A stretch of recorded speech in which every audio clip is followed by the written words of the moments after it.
इस बीच एक और बड़ी खबर आ रही है, सीधे चलते हैं वॉर रूम अपर्णा के पास। बिल्कुल आशीष, जहां ईरान को झुकाने के लिए तैयार है यूएस और इजराइल, लेकिन यहां बड़ी खबर जो हम दर्शकों को बताने जा रहे हैं वॉर रूम से वो ये मिल रही है कि 6 महीने तक युद्ध के लिए तैयार है ईरान। ईरान का दावा है कि वो 6 महीने तक युद्ध के लिए तैयार है, यानी कि अभी वो और जंग में तेज हमला कर सकता है। ईरान की जो IRGC है वो लंबे युद्ध के लिए तैयार है और ईरान कह रहा था कि हमारी तैयारी आज की नहीं है, हम लंबे वक्त से इस युद्ध के लिए तैयारी कर रहे थे क्योंकि हम जानते थे कि यूएस और इजराइल के मंसूबे हमें लेकर क्या है।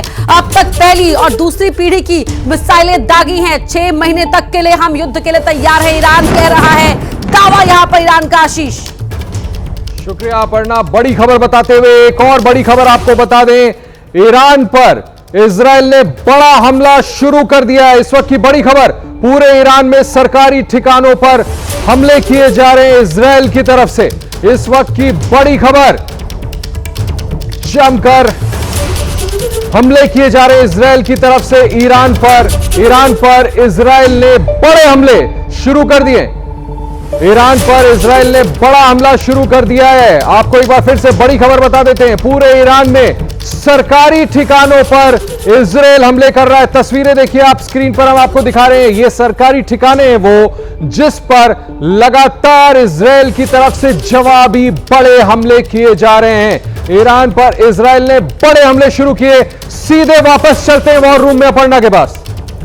बिल्कुल आशीष, न सिर्फ ईरान पर बल्कि लेबनान में भी जमकर बारूद बरसा रहा है इजराइल। बड़ी खबर आपको बता रहे हैं वॉर रूम से दर्शकों तक, इस वक्त की बहुत बड़ी खबर कि लेबनान में जमकर बारूद बरसा रहा है इजराइल और इजरायली हमले के बाद तबाही यहां पर देखने को मिल रही है। इजरायली हमले से धुआं हो गया है बेरूत का आसमान, यहां पर कुछ नजर नहीं आ रहा सिवाय धुएं के गुबार के। तस्वीरें टीवी स्क्रीन पर आप देखिए, ये बेरूत की तस्वीरें हैं जहां पर ये इजराइल के हमले के बाद किस तरह धुआं दिखाई दे रहा है वो आप इन तस्वीरों में देख सकते हैं। ये देखिए पूरा जो शहर है, मानो धुआं उस शहर को अपनी चपेट में ले रहा है। पूरा बेरूत यहां पर धुएं के गुबार की चपेट में आता हुआ नजर आ रहा है। जमकर लेबनान में बारूद की बारिश कर रहा है इजराइल। आशीष, शुक्रिया अपर्णा। हमारे साथ कैप्टन साहब भी जुड़े हुए हैं, उनसे जरूर ये बात पूछना चाहूंगा। कैप्टन साहब, ईरान कह रहा है कि हम 60 दिनों के लिए जंग के लिए,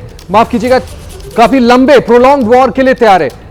क्या ये ईरान अपने आप में एक वाकई बड़ा मिलिट्री पावर था जो विश्व समझ नहीं पाया? और देखिए, ये तो मानना पड़ेगा, पुरानी सभ्यता है, वॉरियर क्लास के लोग हैं ईरान। ज़ोरास्ट्रियन कंट्री था पहले, सभ्यता अलग थी इनकी, और ये लड़ाके हैं। और एक बात मैं आपको बताऊं, इन्होंने जो भी टेक्नोलॉजी डेवलप की है शाह के ज़माने से, सब के सब ये इंडिजिनाइज्ड कर रहे हैं। बहुत ये टेक्नोलॉजी लेते जरूर हैं पर प्रोडक्शन खुद करते हैं। चाहे वो, आपको बड़ा आश्चर्य होगा जान के, F4 और F5 जो उनके 160 एयरक्राफ्ट जो हैं, जो कई उसमें से खत्म हो चुके होंगे, वो सब शाह के जमाने के खरीदे हुए हैं। उन्हीं को उन्होंने रेट्रोफिटिंग करके नया बनाया। कोफसार फाइटर एयरक्राफ्ट जो उन्होंने बनाया वो भी अपने में बनाया। अभी तक चाइना से उन्होंने फाइटर F-17 नहीं खरीदा। और जो एयर डिफेंस के सिस्टम्स हैं वो खरीद के, और वो लगातार, जैसे ड्रोन की टेक्नोलॉजी पूरे वर्ल्ड में मालूम है, रशिया को दिया उन्होंने। तो इनके पास वो पुरानी खेप है और पुरानी टेक्नोलॉजी है और अपने ऊपर भरोसा है। एक और बात, कॉन्स्क्रिप्शन है यहाँ पे, एसेंशियल मिलिट्री सर्विस। 18 साल से ज्यादा के सारे मेन को कम से कम 2 साल की मिलिट्री सर्विस करनी पड़ती है। 4.5 लाख की सेना के साथ साथ इनके पास बहुत कुछ है, तो उसका इनको गुमान जरूर है। लेकिन ये आप कह सकते हो मनोबल अपना ऊंचा रखने के लिए, क्योंकि ग्राउंड की लड़ाई को आपको रोकना चाहूंगा इस वक्त। एक बड़ी और ब्रेकिंग खबर आ रही है, यूएई पर ईरान के ताबड़तोड़ हमले हुए। यूएई पर ईरान के ताबड़तोड़ हमले जारी है। मिसाइल और ड्रोन से तबाही मचा रहा है ईरान। दुबई के मरीना में ईरानी हमले से हड़कंप मच गया है। इमारत का मलबा गिरा, एक शख्स की आपको बता दें मौत हो गई।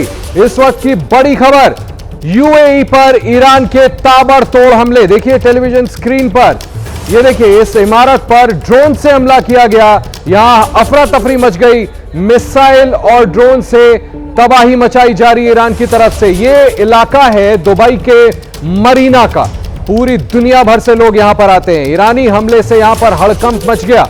इमारत का मलबा गिरा और एक शख्स की यहां पर मौत भी हो गई। मिसाइल और ड्रोन से लगातार यूएई पर ईरान के हमले जारी हैं। और अब सीधे चलते हैं वॉर रूम में एक बार फिर से बड़ी खबर के लिए मेरी सहयोगी अपर्णा के पास। आपने दिखाई दुबई के बरीना इलाके में, वहां पर ड्रोन स्ट्राइक होने के बाद किस तरह से सड़कों पर भारी जाम लग गया है। वॉर रूम से वो खबर मैं बताने जा रही हूं। ड्रोन से हमला और फिर उसे इंटरसेप्ट करने के बाद मरीना इलाके की सड़क पर भारी मात्रा में मलबा गिरा और दुबई में ईरानी हमले के बाद हड़कंप मच गया। वहां पर शेख जायद जो रोड है वहां पर गाड़ियों की लंबी कतारें देखने को मिली है। यहां एक शख्स की मौत भी हो गई। ये तस्वीरें टीवी स्क्रीन पर आपके सामने। आशीष, कैप्टन साहब, हमने कुछ समय पहले देखा था कि आरोप ईरान ने इजराइल पे लगाया कि आपने उनके यहां एक ऐसे स्कूल में बमबारी की जहां पर 150 के करीब स्कूली बच्चियां मर गई और अब सरकारी इमारतों को मारा जा रहा है। फिर ईरान पलटवार कर रहा है यूएई में। ये जो इमारत की तस्वीर अपर्णा दिखा रही थी, यहां पर एक शख्स की मौत हो गई।